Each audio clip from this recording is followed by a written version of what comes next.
I saw online that you went to an SSPX Mass in Europe. Is that true or fake news?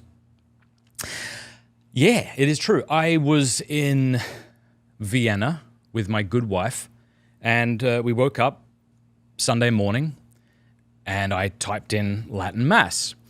And of course, all the websites are in German, but I opened this one website up, and I could tell, okay, this probably means Sunday and a time, so I Google translated it, and yep, it's not far. It's a 4-minute walk from where we were staying at a hotel in Vienna.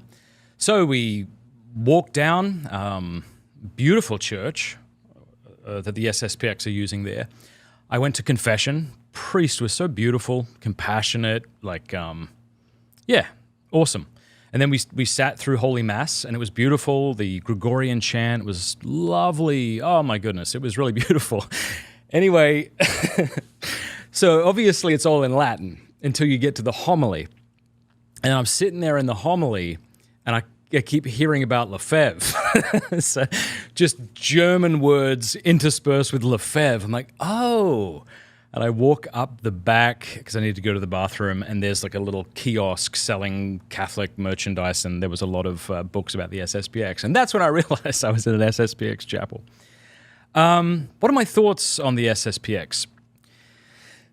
Can I be honest with you? I know a lot of podcasters say to you things like, I'm going to tell you the truth. I'll always tell you the truth. I don't know if I do that, but I do hope that I'm always sincere in what I share with you, even if I end up being wrong.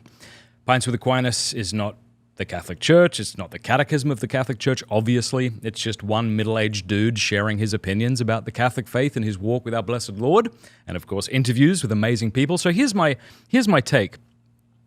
I'm really confused. That's my take. You've got really smart people on both sides of this debate, and I don't have the time to go down a rabbit hole to get to the bottom of it. It's, you know, or at least maybe I'm not interested enough to do that.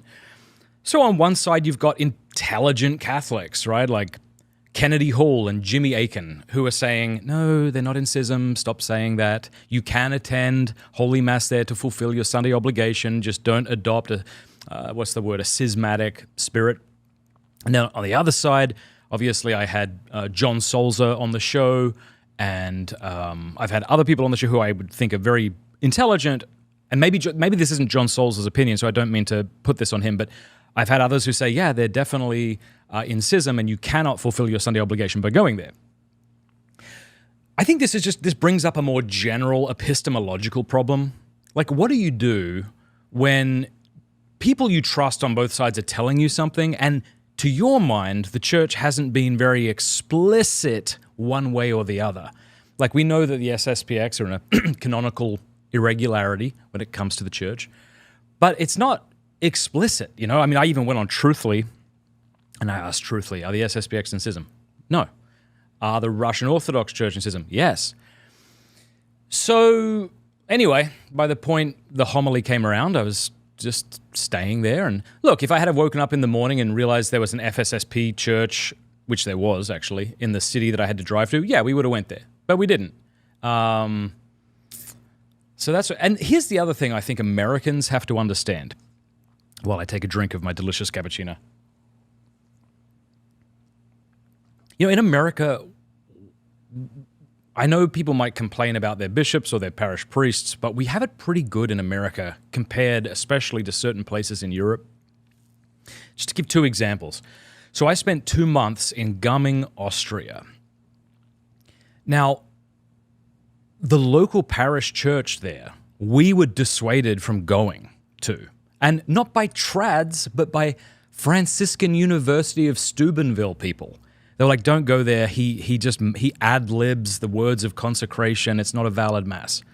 Like, I don't think Americans realize how frequent. Maybe it's not certainly not the predominant case, but you run into it in Austria.